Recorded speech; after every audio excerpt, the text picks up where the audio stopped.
In today's tutorial, I'm going to show you guys how to install and set up your Epson EcoTank ET-8550 series printer on your Windows device. So this should hopefully be a pretty straightforward process here, guys. And without further ado, let's go ahead and jump right into it.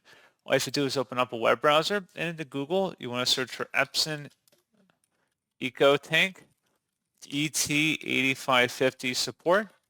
Go ahead and search for that.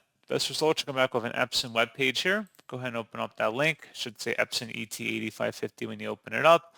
And going underneath the operating system option, just click the drop down, select your version of your device, whether it's a Windows, Mac, or Linux system, and then select Go. And then scrolling down again, select the driver and utility combo package installer and download it. And then once it's on your system, go ahead and open up that file to run it. Should be an Epson Corporation verified publisher. Select yes, and then you want to just proceed with the installer here. You can configure wired or wireless-based connections between your printer and your device, as well as installing optional features and updates if you so choose. And that's pretty much all you have to do.